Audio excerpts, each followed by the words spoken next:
Alors c'est vrai qu'elles investissent toutes les pièces, elles sont à la mode dans nos bureaux, un petit peu partout. Alors info, intox ou marketing, on va tenter d'y répondre un petit peu ce matin avec vous Anne de Oliveira, même si votre rayon c'est plutôt la plante dépolluante de bassin. Vous avez certainement un avis sur les plantes dépolluantes, on entend un petit peu tout et n'importe quoi. Qu'est-ce que vous en pensez ? Moi, je pense, oui, que ça a un intérêt écologique, puisque moi, je suis dans la plante de milieu naturel. Donc, forcément, j'y crois bien même. Ouais, J'y crois on va beaucoup. revenir sur la plante Oui, oui. dépolluante en milieu naturel, on en voit un petit exemple là. Mais j'en profite parce que je vois Estelle qui continue de travailler son mimosa et son attrape-rêve. Vous aussi, c'est votre quotidien, les fleurs. Estelle, qu'est-ce que vous en pensez quand on parle de plantes dépolluantes ? C'est vrai que les plantes, elles continuent à vivre quand elles sont en racines, donc elles respirent. Le fait justement qu'il y ait de l'oxygène, ça donne un... C'est peut-être en cela que ça peut être éventuellement, moi je dirais pas dépolluant, mais ça peut apporter quelque chose d'un petit peu différent à l'intérieur. Mais je pense que les plantes dépolluantes, c'est plutôt pour l'eau, quoi, que pour l'air. Alors voilà. dire que ça dépollue, je ne sais pas. Ce qui est certain, c'est qu'il y a une étude très récente de l'ADEME, on ne va pas faire trop compliqué ce matin, il y a une étude très récente qui contredit en fait beaucoup de choses qu'on peut voir sur Internet quand on tape dans les moteurs de recherche, parce qu'évidemment il y a de la publicité derrière, donc dès qu'on tape plantes dépolluantes, on a 15 sites qui vous proposent des plantes incroyables qui font tout, enfin c'est tout juste si ça ne guérit pas de tout.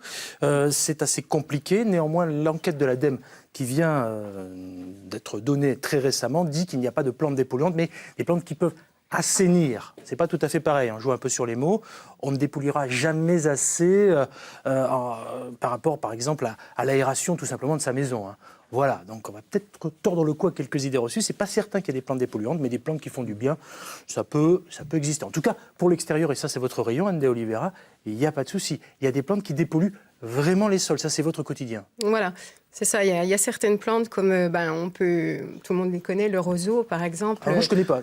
Le roseau, le roseau, voilà, qu'on peut trouver sur roseau, les bords de berge. Je savais pas qu'il dépolluait, vous voyez. Si, voilà, c'est une plante de filtration, même la première des plantes de filtration qu'on vend, voilà, justement pour travailler sur les sols, notamment dans les collectivités, par exemple, quand on fait des stations d'épuration, de plus en plus de communes se mettent justement à faire de la phytoépuration, comme on appelle, c'est-à-dire qu'elles plantent essentiellement au nombre d'habitants sur chaque commune un certain nombre de roseaux dans une station d'épuration pour justement rejeter de l'eau la plus saine possible dans les cours d'eau. J'ai l'impression que Denis a la main verte, je vous vois acquiescer depuis tout à l'heure et hocher la tête sur les roseaux. Oui, parce que dans le Jura, on a déjà beaucoup de stations qui fonctionnent de cette façon-là et qui fonctionnent très bien. Oui, voilà, je pense que c'est prouvé puisque beaucoup de communes se mettent à faire de la phytoépuration.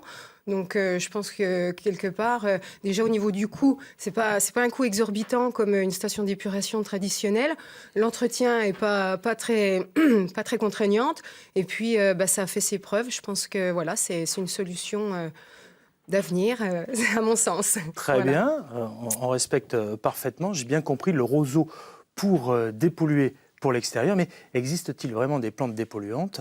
On va regarder une petite explication et puis on revient ensemble pour en parler. Regardez. Vous êtes dans le rayon d'une jardinerie à la recherche du ficus idéal quand tout à coup ces deux mots vous sautent aux yeux. Plante dépolluante. Mais enfin, c'est quoi une plante dépolluante ? En ville ou à la campagne, l'air intérieur est de 8 à 10 fois plus pollué que dehors. S'échappant du vernis de votre table basse ou de vos produits ménagers, certaines substances toxiques volent tranquilles dans l'air de votre maison. Le lierre, le ficus ou encore la fougère de Boston peuvent capter ces émanations par leur feuillage et les absorber. En 1969, c'est le docteur Bill Wolverton, biochimiste à la NASA, qui a fait cette découverte en cherchant comment renouveler l'air des capsules spatiales. Trop fort ce Bill. Bon, revenons sur Terre. À moins de transformer votre intérieur en véritable jungle, vous ne passerez pas de l'atmosphère de Bombay à celui d'une île vierge du Pacifique. Le plus efficace reste encore d'aérer votre maison. Mais les végétaux peuvent aussi dépolluer les sols. Anciennes fonderies ou usines à l'abandon, certaines friches industrielles sont toujours contaminées par des métaux lourds. En plantant du miscanthus ou encore des arabètes de LR, on peut débarrasser ces terrains de leurs produits chimiques. Des tournesols ont même été plantés près de la centrale nucléaire de Fukushima. Si l'homme ne préserve pas la nature, au moins les plantes, elles, savent prendre soin de l'homme. Bien compris, c'est très ambitieux de dire qu'il y a des plantes dépolluantes pour l'intérieur. Néanmoins, il existe quelques exemples pour respirer un petit peu plus sainement. On a vu le miscanthus, la Anne, je vous sentais très réceptif. C'est vrai qu'en Bourgogne-Franche-Comté, on en a. Oui, c'est une plante vivace, hein, le miscanthus. Bon, après, pas forcément de milieu humide comme moi je propose, puisque c'est une plante que je propose pas. Mais c'est vrai que c'est une plante qui est très, très gourmande, donc je pense qu'elle doit quand même absorber pas mal de choses du sol. Après, moi, c'est hors de mes compétences pour vous dire ce qu'elle prend ou ce qu'elle ne prend pas. Mais c'est vrai que c'est une plante qui est déjà à gros développement, donc je pense qu'elle a besoin de s'alimenter et donc elle filtre, elle pompe beaucoup, je pense. J'ai bien compris. Vous me parlez du roseau, là on parle du miscanthus, ce sont deux exemples. Il y en a forcément d'autres, on ne va pas faire le catalogue de toutes les plantes. Néanmoins, pour ceux qui sont avec nous, moi le premier, dans le jardin, je me dis, je ne sais pas si mon terrain il est pollué déjà. Est-ce que j'ai des signes avant-coureurs pour savoir si mon terrain est pollué? Ça peut paraître idiot, si je n'ai pas de plante, a priori, c'est que c'est un vrai problème. Dans le sol. Après, si vous avez un sol qui est rempli... Alors déjà, il faut voir l'acidité aussi, parce que ça se mesure comment? Toujours... on voit, par exemple, si vous avez beaucoup de mousse, par exemple, sur votre sol, je pense qu'il y a un réel problème de pH déjà, et puis déjà agir sur... et ça, c'est pas simple, hein, mais après, pour savoir si c'est pollué ou pas pollué, c'est vrai que si vous plantez quelque chose et puis que rien ne pousse, je pense qu'il faut se poser la question et de savoir faire une réelle analyse de sol. Mais bon, après, Alors là, on va faire dans la régénération des sols, finalement, avec vos plantes, entre guillemets, dépolluantes. Quel est l'intérêt de mettre un bassin et ces fameuses plantes? Déjà, il y a un attrait ornemental. Les gens, maintenant, aiment bien avoir... C'est esthétique. C'est esthétique, ce petit coin d'eau avec une petite cascade qui amène un petit bruit, qui est un peu très... zen. Voilà, c'est ça. C'est un peu dans l'air du temps aussi, ça fait du bien. Et puis, le deuxième intérêt, c'est que de recréer un milieu écologique, parce que les étangs, etc., c'est des milieux qui sont très riches. Et c'est vrai qu'ils amènent la vie, puisque l'eau, c'est la vie. Donc, du coup, qui attire autant des plantes que des animaux, etc. Et on se retrouve avec quelque chose de très, très naturel, voilà. On voit quelques plantes, là, ici. Encore une fois, on ne va pas faire le catalogue des plantes. Qu'est-ce que c'est que ça? Ça, c'est un nénuphar. J'ai cru que c'était une amanite phalloïde, moi. Avec ce truc, là. Non, il n'est pas toxique. Non, vous pouvez mettre le nez dessus, il n'y a pas de souci. Pas de problème. Très bien, donc il existe quelques plantes qui vont bien chez nous en Bourgogne-Franche-Comté ou ce sont des plantes particulières? Non, le nénuphar, là, par exemple, celui-là, c'est un nénuphar orange, c'est un sioux, on ne va pas rentrer dans les détails, mais c'est des vivaces, en fait. C'est des plantes, tout le monde pense, dès qu'on pense nénuphar, c'est très léger, c'est très féminin, donc fragilité, pas du tout. Le nénuphar, c'est une plante vivace qui se plaît beaucoup chez nous et qui peut aussi, si on s'en occupe bien, être très florifère en été. Anne de Oliveira, il y a beaucoup d'entretien là-dessus?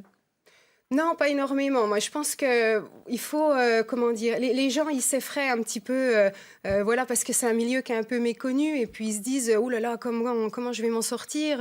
On n'a pas l'habitude. Et en fait, il y a quelques techniques, et puis des conseils, et puis normalement, il n'y a pas plus que sur un terrain traditionnel, quoi. Philippe, vous avez un jardin, non? Denis, pardon.